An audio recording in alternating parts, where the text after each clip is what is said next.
Assalamualaikum warahmatullahi wabarakatuh. Pertemuan ergonomi kita hari ini kita akan membahas tentang functional capacity evaluation.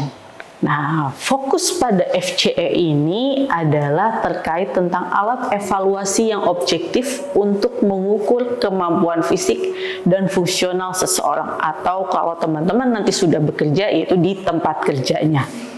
Jadi apa saja tujuan dari FCE? Tujuannya yaitu menilai kesiapan kembali untuk bekerja atau return to work. Jadi pekerja yang sudah teman-teman treatment di klinik, sudah diberikan rehabilitasi, maka target goals kita adalah pekerja harus kembali untuk bekerja.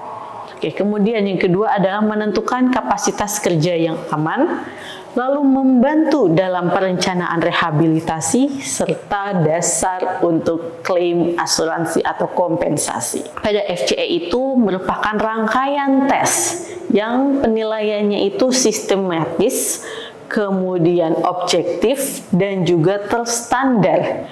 Nah, ini adalah untuk mengukur kapasitas fungsional yang berkaitan tentang tuntutan dari pekerjaan. Ada beberapa ciri dari FCE. Ciri FCE adalah secara objektif, ini artinya kita mengukur langsung. Jadi datanya harus terukur dan bukan opini. Jadi bukan asumsi. Kalau menurut teman-teman, oh pekerjanya sakit nih, berarti itu belum kalian ukur, itu baru asumsi. Nah, untuk memastikannya harus dengan pengukuran. Oke. Lalu ada lagi terstandar.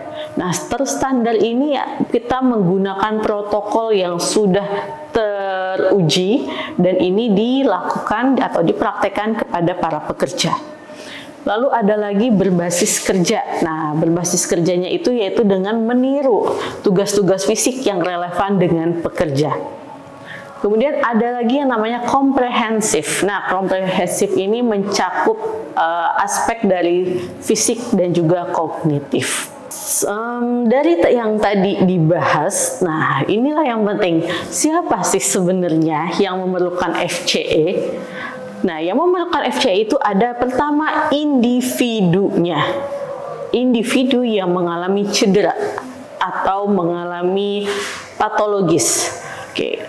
Pekerja yang pulih dari cedera, misalnya cedera akibat di area punggung atau mungkin cedera di area bahu akibat mengangkat barang yang terlalu berat di bahunya.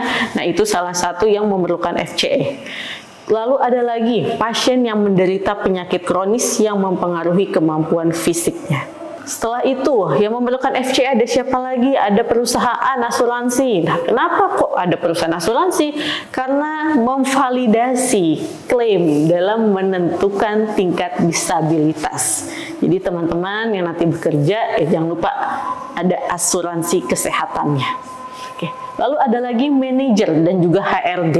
Manajer dan HRD memerlukan juga FCE, yaitu untuk menentukan layak atau tidak bekerja. Kemudian penyesuaian pekerjaannya, ya kalau misalnya pekerjanya cedera di tempat A, berarti harus melakukan rolling pindah ke tempat B. Nah, manajemen dan juga HRD ini butuh FCE karena juga sebagai pengambilan keputusan bagi pekerja. Selanjutnya ada lagi yang butuh FCE, yaitu klinik fisioterapi atau teman-teman fisioterapis, yaitu karena untuk mengevaluasi efektivitas dari program rehabilitasinya nanti. Setelah itu sebagai dasar untuk membuat rekomendasi. Jadi jenis-jenis latihannya seperti apa, nah itu adalah dasarnya. Ada beberapa komponen dalam FCE. Komponennya yaitu dilihat dari peninjauan riwayat, di mana peninjauan riwayat ini dimulai dari wawancaranya. Wawancara terkait tentang riwayat medis, kemudian pekerjaan, dan juga kondisi cederanya. Lalu komponen selanjutnya adalah simulasi tugas kerja. Nah, simulasi tugas kerja ini berkaitan tentang meniru dari gerakan dan tugas spesifik pekerjaan atau melakukan gerakan yang memang sudah biasa dilakukan oleh pekerja, yaitu mengangkat dan membawa beban, kemudian mendorong atau menarik barang, setelah itu jongkok, bungkuk, berlutut. Nah, itu dilakukan oleh pekerja. Kemudian kalau biasa bekerja di posisi yang tinggi, nah bagaimana sih di ketinggian atau posisi tertentu itu disesuaikan kembali.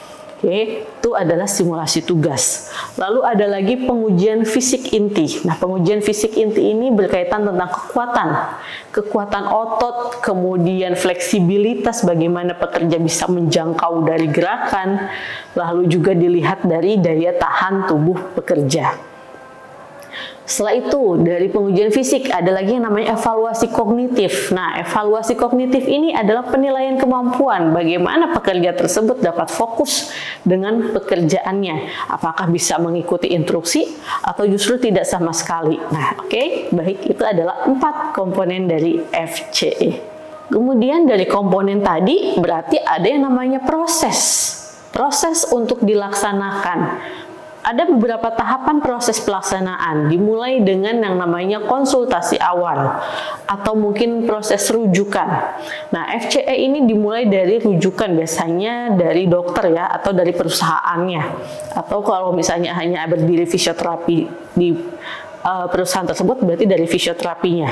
Nah, kemudian dilakukanlah konsultasi untuk memahami tujuan evaluasi. Setelah dirujuk, berarti ada fase lagi selanjutnya, yaitu sesi pengujian. Nah, di sesi pengujian ini dilakukan oleh tenaga profesional, misal fisioterapis, kemudian okupasi terapi, atau mungkin ada dokternya di sana, atau tenaga medis lainnya. Nah, tapi yang bersertifikasi FCE. Lalu proses ini berlangsung 4-6 jam. Terkadang dibagi dalam 2 hari kalau misalnya terlalu banyak. Nah, ini semua tergantung dari kebutuhannya saja. Lalu pengujian dilakukan dalam lingkungan yang aman dan juga terkontrol. Dari sesi pengujian maka ada yang namanya analisa data. Nah, data tersebut ini semua dikumpulkan, dianalisa karena berkaitan tentang tuntutan pekerjaannya dari si pekerja sendiri. Kemudian dilihat aspek validitas. Nah, aspek validitas ini juga untuk memastikan kejujuran dari pasien atau dari pekerja. Jika sudah dianalisa, maka yang terjadi adalah adanya bentuk laporan hasil. Nah, laporan hasil ini dibuat secara komprehensif dengan menyesuaikan kapasitas fungsional dari pekerja, dan setelah itu maka akan dibuatkan rekomendasinya.